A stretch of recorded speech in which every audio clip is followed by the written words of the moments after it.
Hello, friends. Before Rome ruled the world, it had to survive the neighborhood. And let me tell you, ancient Italy was no quiet suburb. As my canoe glides along the Tiber's edge, I can almost hear it. The clash of spears in mountain passes, war cries echoing through forests, and senators nervously adjusting their togas as news of another enemy siege rolls in. You see, before Rome became the big bully of the Mediterranean, it was the scrappy underdog, constantly poked, punched, and provoked by the other kids on the block. Let's meet the loudest three. First up, Veii. Just across the river, this Etruscan city-state was rich, proud, and way too close for comfort. Think of Veii as Rome's jealous older cousin, stylish, well-connected, and constantly throwing shade. The two clashed for over a century, like rival siblings in a very violent family reunion. The final showdown came in the 5th century BCE. Rome laid siege to Veii for 10 years. Yes, 10. They practically moved in.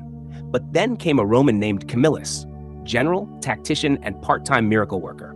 He didn't just win, he tunneled under the city and popped up like an angry mole god. Victory. Veii fell, and Rome finally felt like a real contender. Next, the Volsci, mountain folk, fierce, stubborn, and always looking for a brawl. The Volsci and Rome had a love-hate relationship. Actually, scratch the love. It was all hate. These guys raided Roman lands so often you'd think it was a seasonal tradition. Enter one of the most dramatic plot twists in early Roman history, Coriolanus, a Roman war hero who was exiled. Long story involving grain, pride, and angry plebeians. He defected to the Volsci and led them against Rome. Yes, he came back with an enemy army and stood at Rome's gates, ready to conquer his own city. But in the end, his mother and wife begged him to stop, and in peak Roman drama, he wept, withdrew, and disappeared into legend. Or possibly the wilderness. Finally, we reach the Samnites, Rome's toughest early rivals. They weren't just enemies, they were nemesis. The Samnites were mountain warriors from central Italy, and they fought Rome in a trio of bloody, brutal wars over nearly 50 years. These weren't just border scuffles, they were full-scale, who's going to rule Italy showdowns. The Samnites were tricky, masters of guerrilla tactics and mountain ambushes.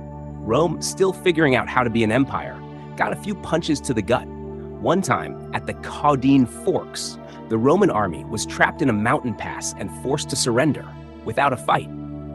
The Samnites made the Romans pass under a yoke as a symbol of humiliation. Let's just say Rome never forgot that walk of shame. But Rome learned.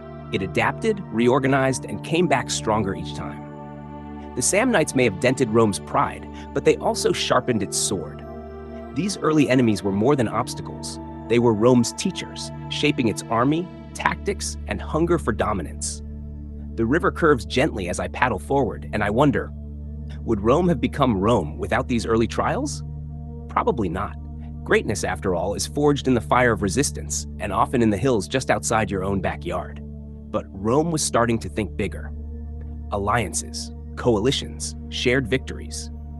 Next time, we meet the Latin League, Rome's first attempt at friendship, with conditions, of course.